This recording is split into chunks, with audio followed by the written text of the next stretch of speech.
ao Senhor. Eu estava ali, enquanto estávamos ouvindo esta canção, o Espírito Santo me levou a lembrar da família de Jesus, quando ele estava para nascer. E ali, ouvindo essa canção, e eu pensando, meu Deus, como não foi o desespero de Maria, como não foi o desespero de José, porque o inimigo, queridos, ele não tem família, o diabo ele não tem família. Por isso que o alvo dele é sempre destruir as famílias. Jesus ama a família porque ele nasceu numa família. E ali eu meditando aquela situação de quando Jesus, o menino ainda no ventre de sua mãe, ele estava sendo procurado, porque o rei queria matá-lo. Mas quando os pais souberam, eles tiveram uma atitude, eles tiveram uma estratégia. Então, José, sendo pai, como líder, como provedor, como protetor, ele protegeu Maria e o seu filho, ele proveu, ele liderou aquela viagem para o esconderijo, para que o rei não encontrasse Jesus, o menino. É assim que é a família. Deus quer essa família, que principalmente, quando nós falamos em família, nós já pensamos num líder, um esposo, um marido, o pai. E o pai, como esposo, como marido, ele tem esse papel de conduzir a família, de liderar a família, de prover, de proteger a família. Esses são os papéis que Deus assim entregou para o homem, líder, provedor e protetor. E foi o que José fez quando Maria estava naquele apuro ali. Ele exerceu esses papéis com grande sucesso. Amém? E vamos fazer assim com a nossa família, com os nossos filhos. Vamos sempre esconder, no esconderijo do Altíssimo, como diz Salmo 91. Vamos esconder a nossa família debaixo dessa proteção de Deus, para que nada venha destruir a nossa família, nem os nossos filhos, nem a nossa casa, nem a nossa futura geração. Amém, amados? Meu Deus, que conferência! Eu não sei se é eu que diminuí, mas o púlpito ficou mais alto hoje. Acho que eu estou sem salto de sapatilha. Eu diminuí. Fazer assim. Amém, glória a Deus. Amados, que bom. Esta conferência está sendo assim um grande mover do Espírito em nossas vidas. Amém? Vamos abrir a palavra de Deus. Nós vamos falar hoje sobre a excelência da mulher. Estamos assim com grandes expectativas nesta manhã também do que o Espírito Santo irá, no caso, continuar fazendo, como ele tem feito ontem, hoje, desde o início desta reunião. A palavra do Senhor diz lá, 2 Coríntios, capítulo 4, versículo 7, diz assim, 4:7. Temos, porém, este tesouro em vasos de barro, para que a excelência do poder seja de Deus e não de nós. Amém? Aqui, o apóstolo Paulo está dizendo que nós somos esse vaso de barro. E dentro desse vaso há a excelência do poder de Deus, ou seja, o Evangelho de Deus, o Evangelho que é o conhecimento da glória de Deus, através de Jesus, habita em nós. Amém, amados? Nós somos esse vaso. E Jesus, o Espírito Santo, habita em nós. 1 Pedro 3,7, o apóstolo Pedro se refere à mulher como a parte mais frágil, o vaso mais fraco.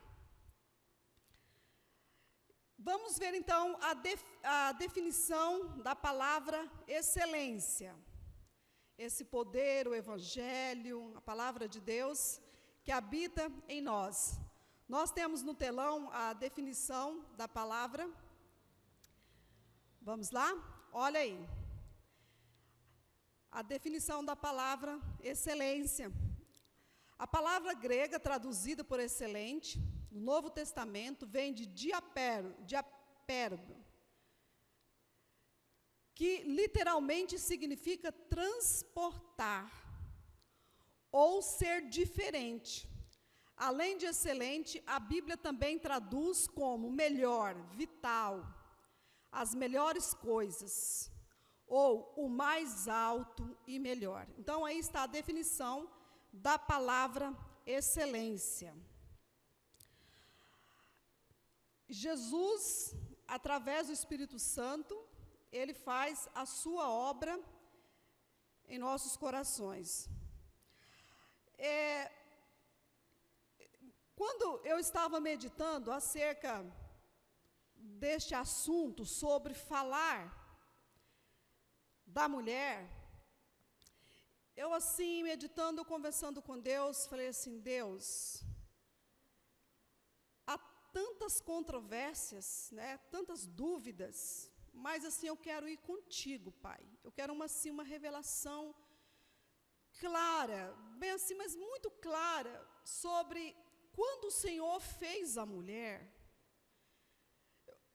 como que o Senhor definiu a mulher? Como é que o Senhor me definiu? Pai, eu quero assim, mas sabe, aquela simplicidade na sua explicação. Eu não quero nada de grego, hebraico, teológico, nada. Eu quero assim, de Pai mesmo. Como é que o Senhor me definiu? Como é que o Senhor me fez? Como é que o Senhor nos fez? Aí o Senhor me levou à criação da mulher, quando Ele a fez. E Ele me falou de um jeito muito amoroso e muito carinhoso, que eu fiquei assim impactada. Sabemos que a Bíblia conta como foi feito o homem, quando o homem foi criado. Eu gostaria de convidar você a abrir a Bíblia comigo lá em Gênesis, capítulo 2.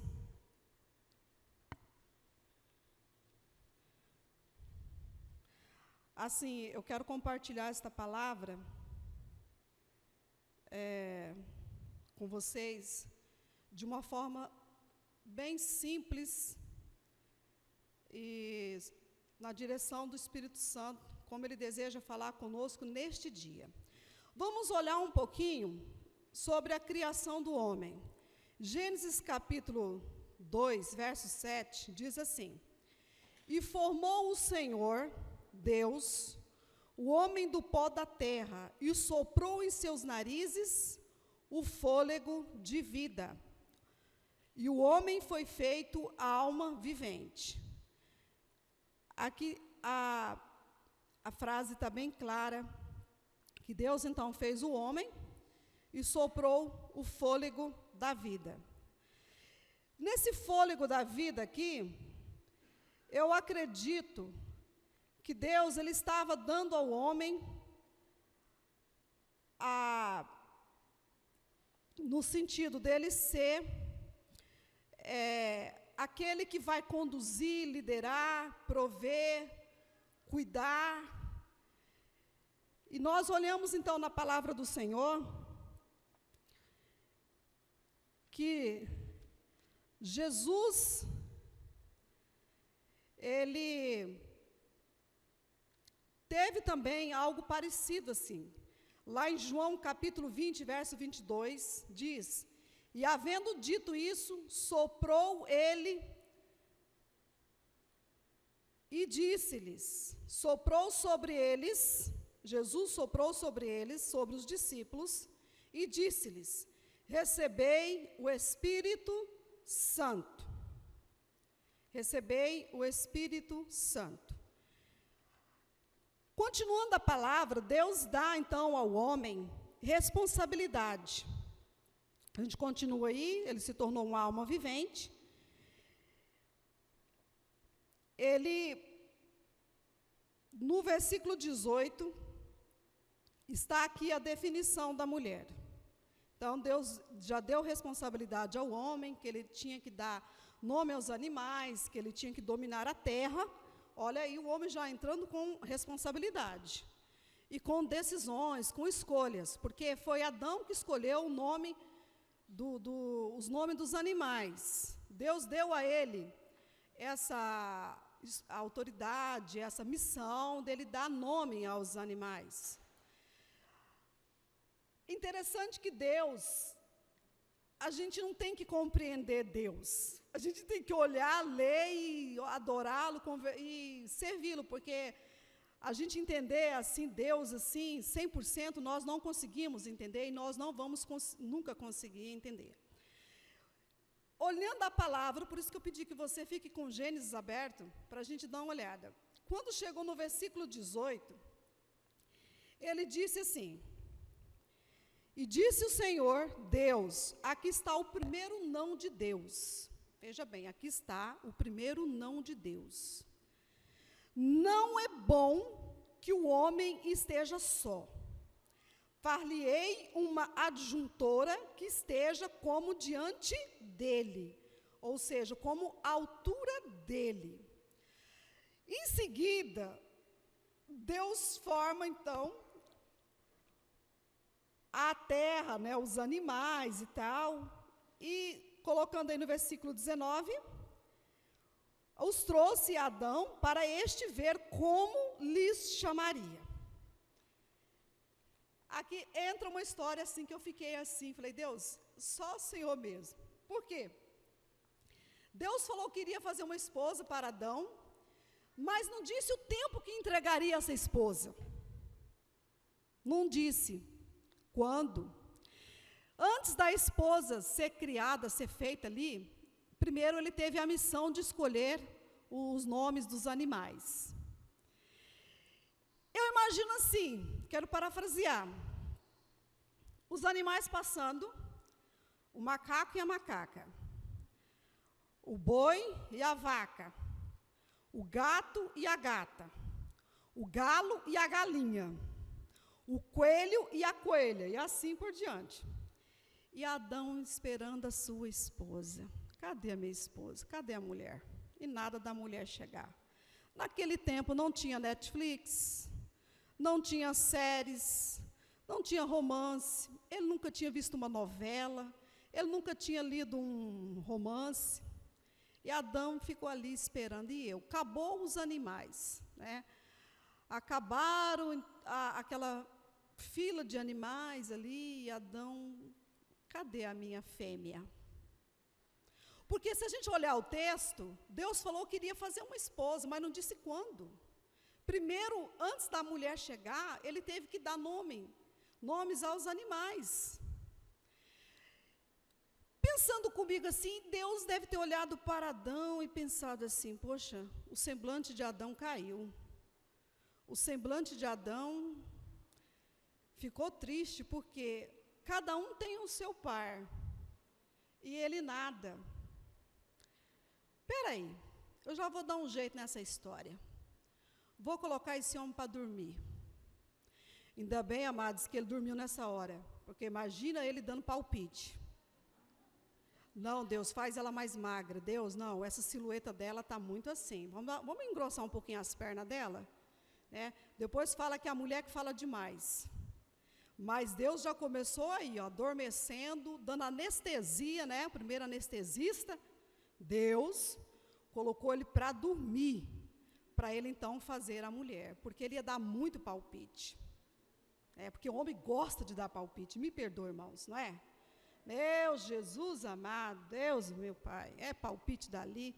Então Deus, já conhecendo a sua criação, falou, vou colocar você para dormir e vou então preparar a tua esposa. Agora eu quero dizer algo para os solteiros. O texto diz que, então o Senhor Deus fez cair um sono pesado sobre Adão, e este adormeceu. Quero dar um recadinho para os solteiros. Adormecer, dormir, significa descansar.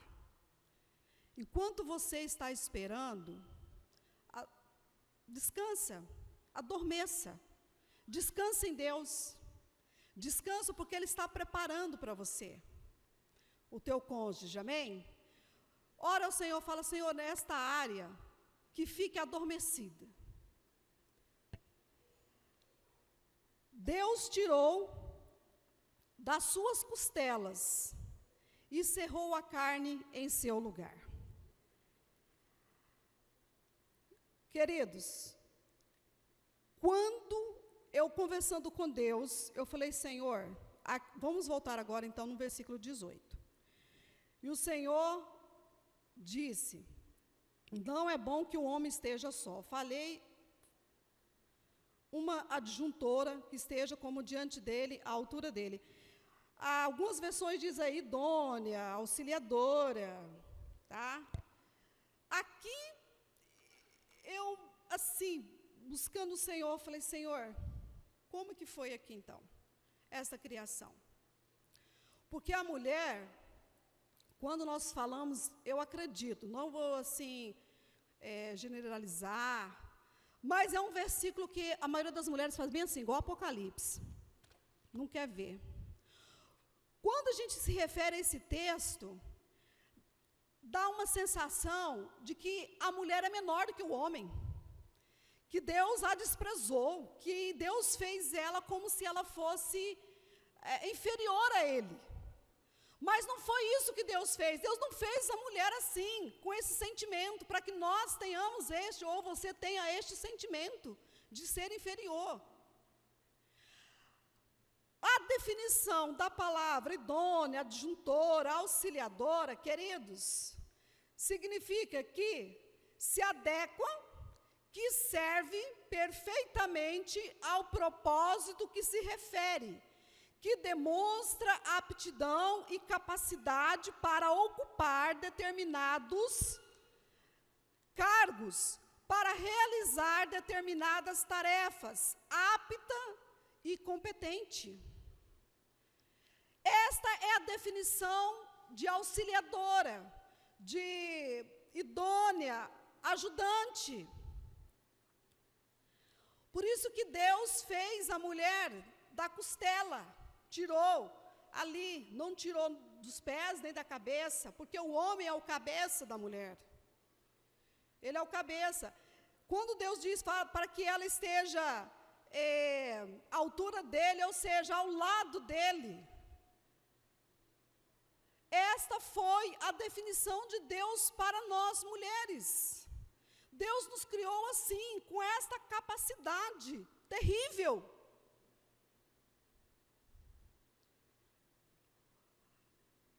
Aí Deus me fez imaginar, eu não sou artista, eu não sou artesã, tá aqui, tem mais irmãs aqui, eu creio, mas a Carla está bem assim na minha frente. Carla, eu vou perguntar, quando você está fazendo o teu artesanato, bordando, né, o que você está fazendo ali com as mãos e o coração? Como o teu coração responde? Aqui, o que sai dentro de você quando você está fazendo o teu artesanato?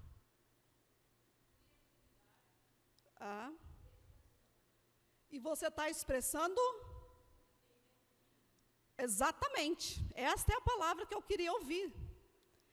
Ela, como artesã, ela está expressando o que tem dentro dela. Um escultor, um artista que vai pintar, você pode ver lá, o que você quis dizer com esta pintura, com este quadro? Eu quis dizer, é a emoção, é a expressão do sentimento.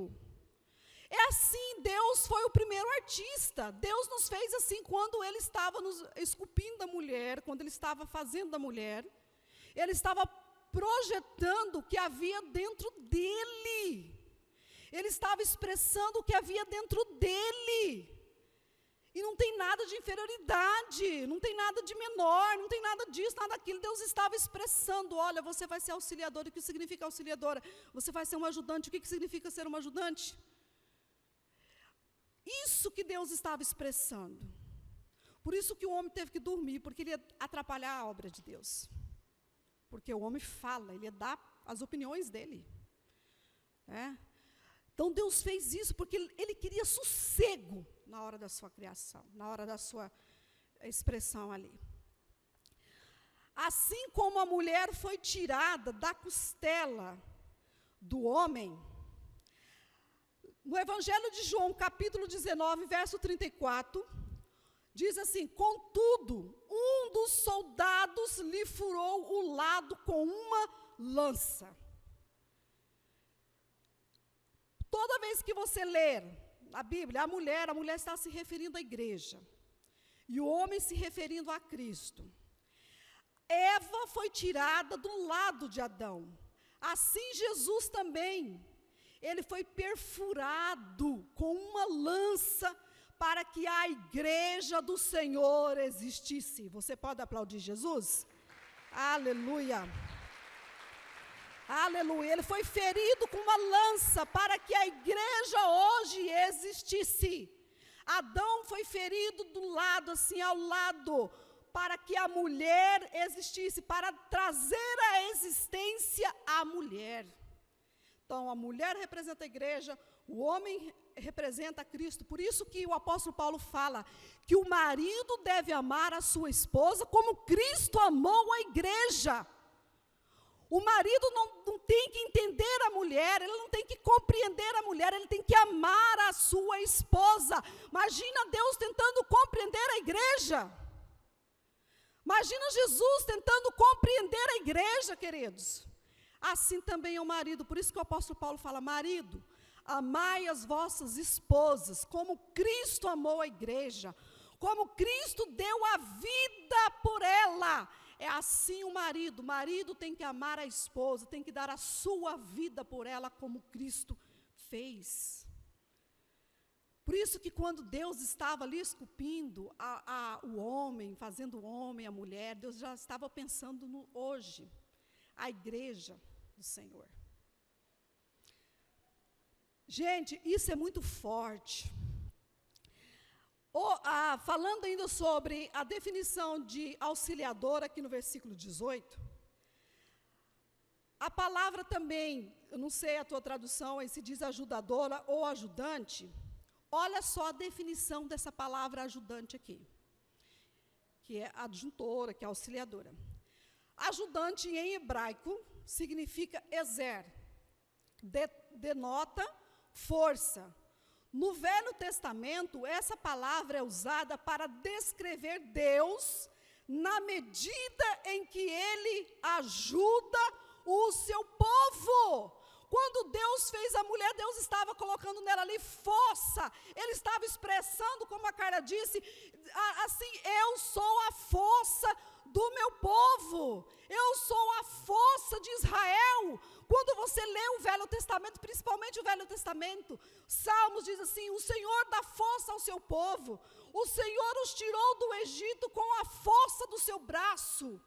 Mulher, essa definição aqui significa força. Ele estava expressando a sua força quando ele criou a mulher, que é a força da igreja. A igreja, aqui na terra, ela está nessa posição de ajudante, auxiliadora, adjuntora, idônea. Esse é o papel da mulher e é o papel da igreja. Gente, isso é impressionante. Então, Deus, ele não fez a mulher menor do que um homem. Ele fez numa igualdade só. Ele estava demonstrando, então, essa força. Por isso que o homem, ele deve ser, como diz a Bíblia, esse protetor, provedor e líder da mulher. Amém, amados? Quantos estão compreendendo aí? Compreenderam?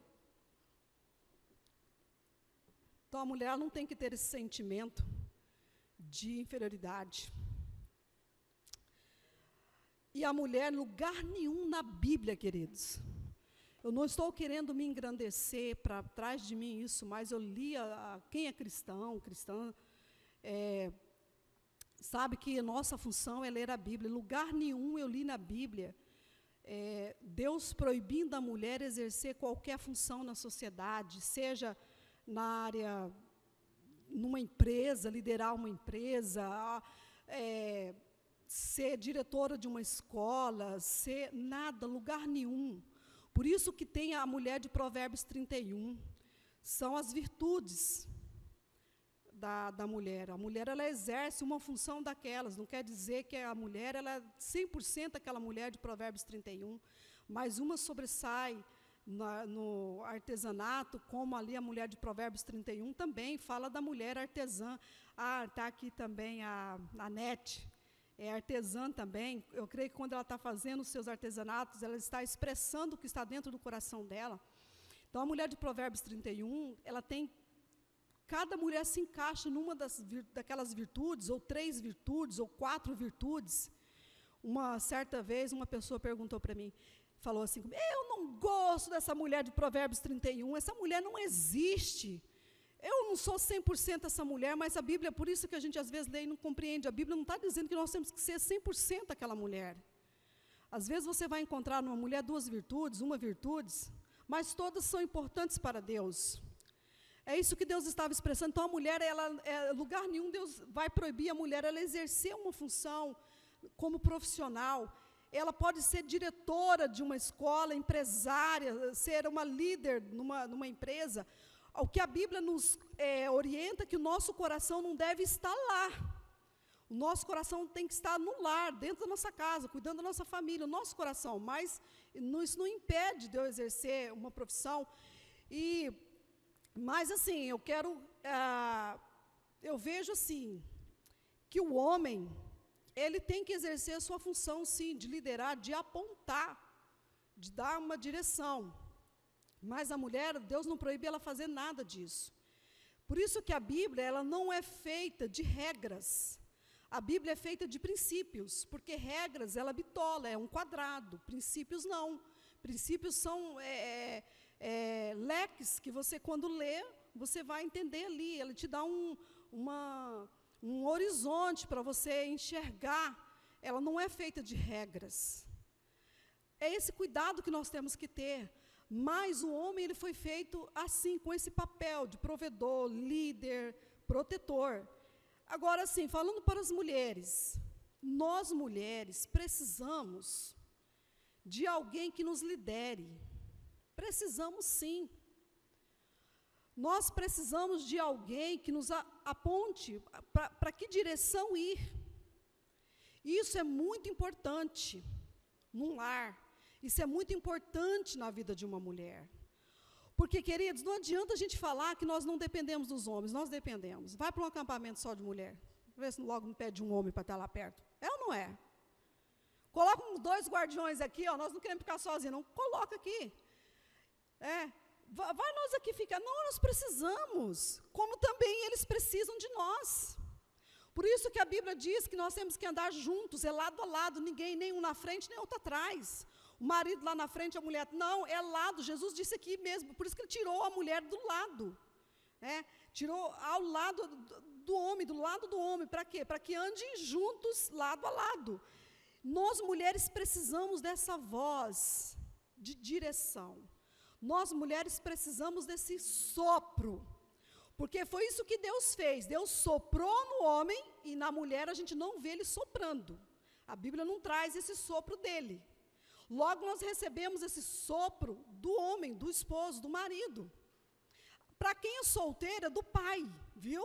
Para quem é solteiro e está em casa, preste atenção. Este sopro, essa direção é do pai que você deve receber. Não importa a idade. 30, 40 anos dentro de casa, comendo arroz e feijão do pai, mesmo que você contribua, mas ele é a tua autoridade. Ele só não vai deixar de ser tua autoridade quando você casar. Tiver o seu cônjuge, aí já é a esposa lá, conversa lá, o esposo e tal. Mas é isso aí. Eu vejo essa importância, porque nós mulheres, nós somos assim, impetuosas mesmo, a gente faz o que tem que fazer. Se o homem não segurar, a gente precisa desse tranco, desse seguro. Amém, amadas? Ou vocês não gostaram disso? Vocês não gostaram? Mas é tão bom, né? Logo quando eu casei, só vou abrir um parênteses aqui. Logo quando nós casamos, Ted e eu, bem no início do nosso casamento, um dia eu cheguei triste, eu estava muito triste, muito triste. Aí ele falou assim, por que você estava triste? Eu estava quase com vontade de matar ele já, né? Aí eu muito triste, assim, aí ele, para que ele perguntou, né? Aí eu falei para ele, eu estou triste por causa disso. Aí ele falou assim, e era, gente, olha o cuidado, a importância da voz de um homem, de liderança, de proteção. Foi isso que José fez com Maria. Sabe a pessoa que às vezes te coloca minhoca na cabeça? Vamos dizer bem um ditado popular? Coloca minhoca na cabeça? E uma pessoa, né, uma mulher, chegou e colocou minhoquinhas na minha cabeça. Eu cheguei chateada, e ele viu que eu estava chateada e perguntou, e eu falei. Mas ele deu pá! Olha aqui, eu não quero saber de fofoca. Mas deu aquela voz de direção. Não quero saber de fofoca e de conversinhas. Aí aquilo eu calei, e isso lá atrás, aquilo para mim hoje, eu vejo como que foi saúde para a minha vida. Como foi um cuidado, porque eu estava sendo influenciada, eu estava sendo contaminada por umas conversinhas que trouxe tristeza ao meu coração. E ele me protegeu. Esse é o papel da mulher, do esposo, proteger a sua esposa. Amém, amados? Você pode aplaudir Jesus? Glória a Deus. Aleluia. Aleluia. Sabe por quê, amados? Olha, a mulher ela tem um poder de persuasão muito grande, viu? Por isso que a Bíblia diz que a mulher sabe edificar, mas a tola destrói, porque ela tem um poder de persuasão muito grande. Ela pode edificar uma casa, uma cidade, como ela pode destruir tudo. E nós precisamos desse controle. Deus nos fez e Ele sabia quando estava fazendo. Né? Amém? Agora eu quero compartilhar uma palavra com vocês de uma mulher. Então nós trouxemos nesta manhã a definição da palavra mulher e o que significa aos olhos de Deus. A palavra do Senhor diz, vamos ler lá, segundo livro de Samuel. Vamos lá? Segundo livro, eu gostaria assim que você abrisse, para a gente acompanhar o texto. Eu gosto muito de olhar o texto. Isso é muito bom, isso é muito bom. Eu espero você abrir, segundo livro de Samuel, capítulo 20, versículo 16, a partir do 16. Nós vamos ler até o 22. Se você não encontrou, se quiser anotar e depois ir também procurando, a gente vai ler aqui. A Bíblia ela cita várias mulheres fantásticas, mas, infelizmente, nós temos que escolher uma, às vezes, para comentar e conversar. Amém? A partir do versículo 16. Então, uma mulher sábia gritou de dentro da cidade: ouvi, ouvi, peço-vos que digais a Joabe, chega-te acá, para que eu te fale. Chegou-se a ela e disse à mulher: tu és Joabe? E disse ele: eu sou. E ela lhe disse: ouve as palavras de tua serva. E disse ele: ouço. Então falou ela dizendo: antigamente costumava-se falar dizendo: certamente pedir o conselho a Abel. E assim o cumpriam. Eu sou uma das pacíficas e das fiéis em Israel. E tu procuras matar uma cidade que é madre em Israel? Porque, pois, devorarias a herança do Senhor? Olha só. Porque, pois, devorarias a herança do Senhor? Então respondeu Joabe e disse: longe, longe de mim, que eu tal faça que eu devore ou arruine. A coisa não é assim, porém, vamos ver lá isso. A coisa não é assim, porém um só homem do monte de Efraim, cujo nome é Seba, filho de Bicri, levantou a mão contra o rei, contra Davi. Entregar-me só este, e retirar-me-ei da cidade. Então disse a mulher a Joabe: eis que te será lançada a sua cabeça pelo muro. E a mulher, na sua sabedoria, entrou a todo o povo e cortaram a cabeça de Seba. Amém? E daí lançou lá para Joabe, amém? Então, este é o texto dessa mulher aqui. Sabe o que me chamou a atenção nesse texto aqui? Eu vou rapidinho contar para vocês o contexto. Joabe era um dos guerreiros de Davi, ele era o capitão de Davi. E ele já vinha de várias guerras, e guerras sangrentas. E ele estava atrás desse homem chamado Seba, que era inimigo de Davi. Inimigo do rei. Ele lá atrás, se você ler um pouquinho a história, antes, ele se levantou contra o rei. Então Davi disse para Joabe, olha, vai atrás desse camarada, pega esse camarada aí, vamos dar um fim nele, para que ele não traga mais estragos em lugar nenhum, como ele trouxe no passado. Era o inimigo. O que acontece com esse homem, né? Esse Seba? Ele estava dentro dessa cidade chamada Bel. Joabe, então, chega com seus guerreiros, e era uma cidade fortificada, toda murada, e os guerreiros, então, cercam aquela cidade. E eles iriam destruir essa cidade. Aqui, gente, é interessante, vem esta mulher, a Bíblia não diz o nome desta mulher, a Bíblia diz que ela deu um grito, e esse grito não foi um grito no escuro, esse grito teve um propósito, e há algo também que me chama a atenção, que ela sabia o que estava acontecendo, ela estava por dentro das notícias. Por que ela chega e pergunta, é Joabe?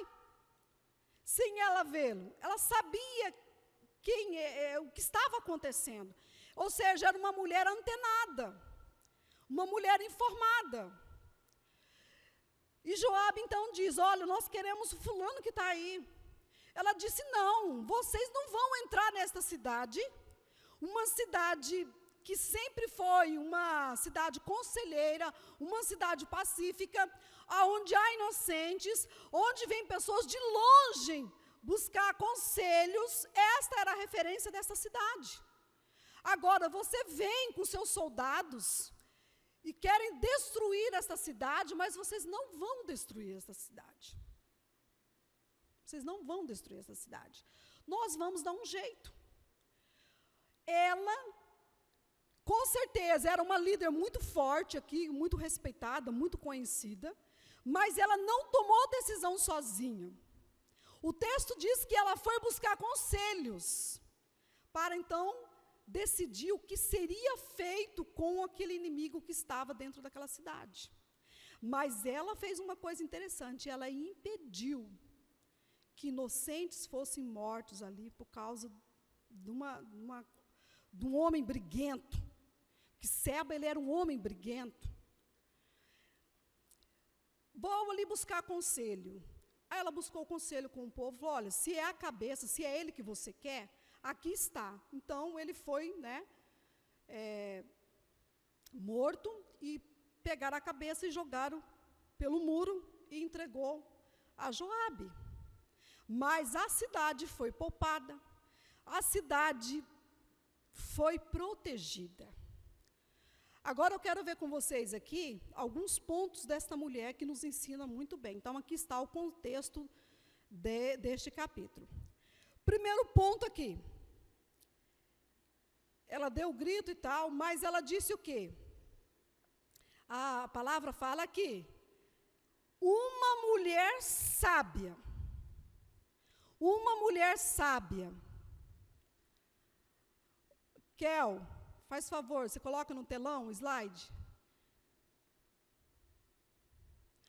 Uma mulher sábia. A palavra do Senhor diz, Provérbios 14:1, que a mulher sábia edifica o lar, mas a tola a destrói. Aqui ela foi muito sábia, ela edificou uma cidade, ela protegeu uma cidade, ela cuidou de uma cidade, ela poupou inocentes. Através da sabedoria dela, através do grito dela, foi um grito ousado, foi um grito de coragem, para desfazer os laços de morte que cercava a sua cidade. Esse foi o grito dela. Quando a palavra fala da mulher sábia, a gente pode trazer uma explicação para nós. Essa sabedoria, além de edificar o lar, a casa, a família, nós temos que ter sabedoria para edificar a nossa vida espiritual. Aqui entra quais são os conselhos que eu tenho escutado, quais são as conversas que eu tenho participado, o que eu tenho ouvido, o que eu tenho aprendido, com quem eu tenho andado. A gente dá para abrir assim um leque aqui de conversas sobre esta questão de ser sábia. Eu quero convidar você a imaginar esta cidade sendo a sua casa, esta cidade sendo a sua vida espiritual, esta cidade sendo as suas emoções, esta cidade sendo as suas vontades, amém? Então, aqui, esta cidade representa isso. Esta cidade representa a nossa igreja. A gente pode fazer uma aplicação aí bem legal, o que representa esta cidade. Esta cidade representa o teu casamento, para quem é casado, tá? Essa sabedoria, a gente pode aplicar em várias áreas da nossa vida. Mas eu quero, assim, aproveitar que nós estamos numa conferência, com muito amor e carinho, eu quero, assim, pedir que nós, como mulheres, busquemos sempre essa sabedoria numa área que eu vou citar aqui, mas eu peço já perdão, antes de eu falar, mas que vocês não fiquem chateadas comigo, mas eu vou citar o que a Bíblia fala. Nós temos que buscar a sabedoria para nossas vidas, assim, na área das nossas vestimentas, tá? Na área das nossas vestimentas, nós temos que buscar essa sabedoria de Deus.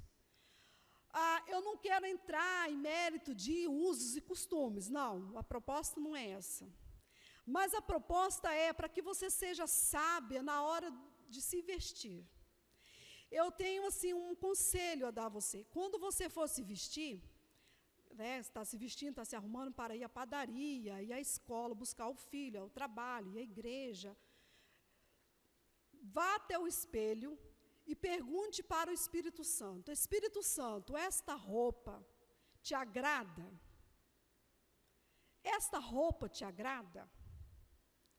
Vamos dar um cuidado, porque nesta área, porque às vezes a gente pensa que a gente está se vestindo bem, nós não estamos. A pessoa está se passando por ridícula, sendo chacota,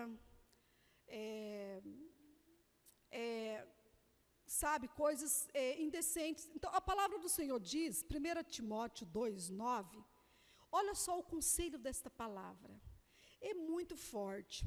A palavra diz assim: do mesmo modo, quero que as mulheres se vistam com decência, modéstia e discrição. Olha só, é um conselho maravilhoso para nós mulheres. Então, vamos dar uma olhadinha antes de sair, chegue até o espelho, converse com o Espírito Santo, se esta roupa está agradando a Ele. Ninguém está falando em dinheiro, porque pensa assim, eu me vesti assim, já associa ter muito dinheiro. Não, ninguém está falando de dinheiro, a Bíblia não fala nisso, tá? Às vezes a pessoa veste com sensualidade. Eu quero dar um conselho para vocês. Deixe a sua sensualidade para o teu esposo. Amém? Você pode aplaudir Jesus?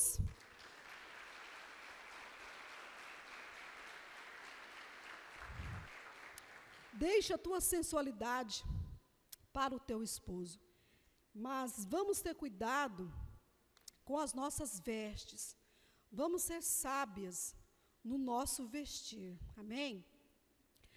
Outro ponto interessante que essa mulher diz aqui, ela diz, olha só: eu sou uma das pacificadoras em Israel. Isso aqui é muito lindo. Eu sou uma das pacificadoras em Israel. A palavra do Senhor diz são os pacificadores, pois serão chamados filhos de Deus. Mateus 5:9 diz: bem-aventurados são os pacificadores, porque deles herdarão o reino de Deus. Ser uma pessoa pacífica, ser uma pessoa que traz paz, que promove a paz, aonde há guerra, aonde há briga, aonde há desentendimento. Foi isso que ela fez. Ia haver derramamento de sangue, queridos, ali naquela cidade. Mas ela disse: olha, eu sou uma mulher pacífica aqui em Israel. Amém? E outro ponto que ela diz também, que me chama a atenção: eu sou uma das fiéis em Israel. Isso mexeu muito comigo. Eu sou uma das fiéis. Então, ser uma mulher fiel a Deus, em primeiro lugar, ser uma mulher fiel aos seus compromissos, ser uma mulher fiel à sua igreja, ser uma mulher fiel ao seu esposo, para quem é casado, para quem é solteiro, seja fiel aos seus pais. Aqui está falando de fidelidade. Ser fiel. Quero ler um texto com vocês que está em 1 Samuel, capítulo 17, a partir do verso 38. Será projetado num telão. Olha só, a questão da fidelidade. Então Saul, preste atenção nesses versículos aí.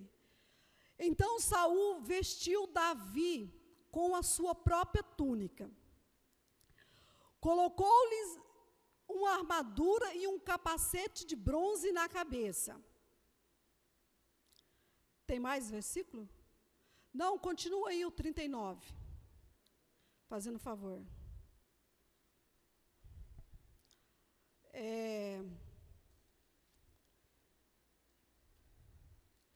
Deixa eu já procurar aqui na minha Bíblia. Aqui, 1 Samuel 17, versículo 38.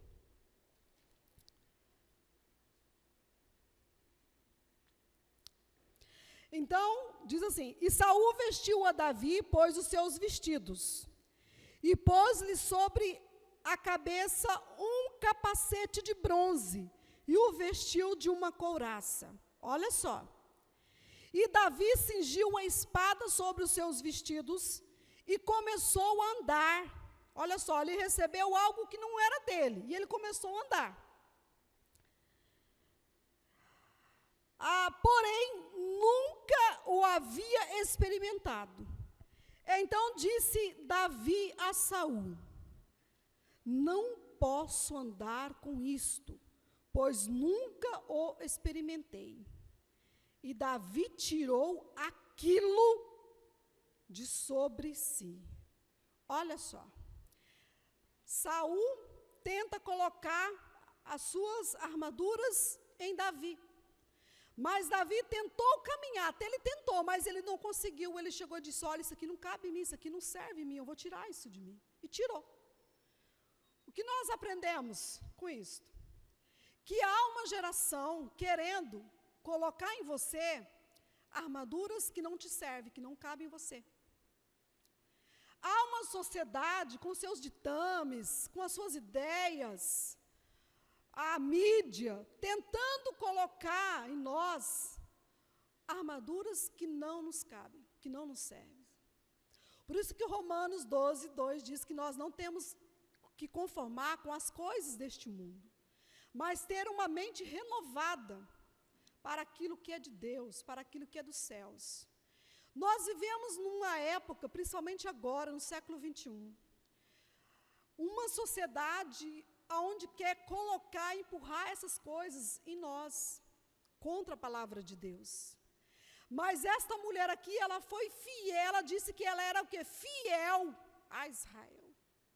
E um dia que você confessou Jesus como teu Salvador, que você entregou a sua vida, a partir daí, é ser fiel a Deus, é ser fiel à sua palavra, é ser fiel aos seus mandamentos, aos seus princípios, essa armadura que estão tentando colocar aí através da mídia, essa não me serve, essa não cabe em mim, eu não consigo andar com essas armaduras. Não tem jeito. Por quê? Porque eu sou fiel a Deus, a palavra e a minha família e os princípios da palavra. Eu sou fiel aos princípios da palavra. Amém? E a palavra de Deus, ela é viva, ela é eficaz. Os mandamentos do Senhor, eles não são penosos, mas são bênçãos. Os mandamentos do Senhor são retos. É isso que Deus tem para nós, queridos. Ora,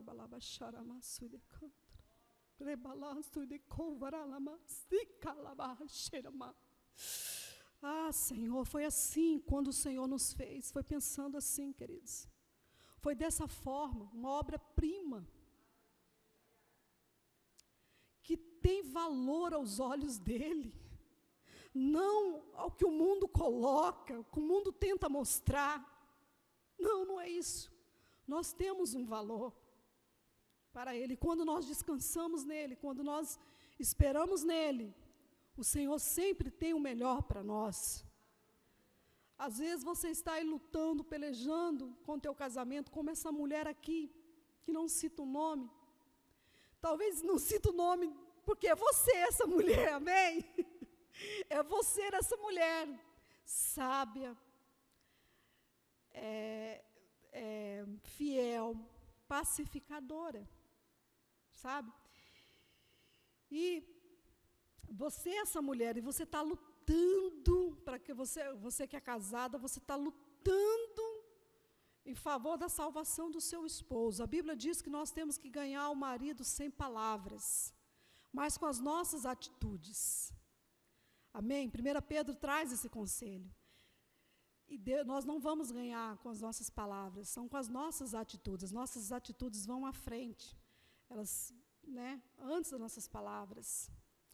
Então foi assim que o Senhor nos fez. Não aceite essa armadura que Saul, que é o mundo, está tentando colocar em nós. Para finalizar, uma mulher de excelência é aquela que encontrou a sua segurança. Está no telão, você pode pôr, fazendo um favor? Olha que conclusão linda lá, que Deus tem para você. Uma mulher de excelência é aquela que encontrou a sua segurança e em valor em Cristo Jesus, e valor em Cristo Jesus. Em razão do amor, soberania e providência de Deus, ela não precisa de pessoas ou coisas para sentir-se valorizada ou amada. Agora ela é livre para amar e servir, porque ela pôde confiar que o seu Pai Celeste suprirá todas as suas necessidades. Amém? Glória a Deus! Esta é uma mulher de excelência, aquela que luta pelo seu lar, que ora, que é uma mulher pacificadora, uma mulher sábia, e acima de tudo seja fiel a Deus, porque enquanto você é fiel a Deus, Ele está trabalhando em teu favor. Aqui no Evangelho de João diz que o meu Pai trabalha até agora e eu também trabalho até agora. Sabe o que isso me ensina? Que é o Pai e o Filho trabalhando em nosso favor, amém? Se o teu esposo ainda não aceitou Jesus, confia que ele poderá sim aceitar Jesus e ser um lar segundo o coração de Deus. E se você é solteira, está nessa posição, adormeça, descansa, porque Ele está preparando para você um cônjuge, provedor, protetor e líder, em nome de Jesus, porque foram esses papéis que Deus deu ao homem quando Ele o fez. Quando Deus soprou aquele fôlego ali de vida, foi só: você vai ser um líder, você vai ser um provedor, você vai ser um protetor, em nome de Jesus. E a mulher, você vai ser uma mulher ajudante, idônea, amém? Uma mulher de força, porque é assim que nosso Deus é. O nosso Deus é um Deus de força, amém? Louvado seja o nome do Senhor, glória a Deus.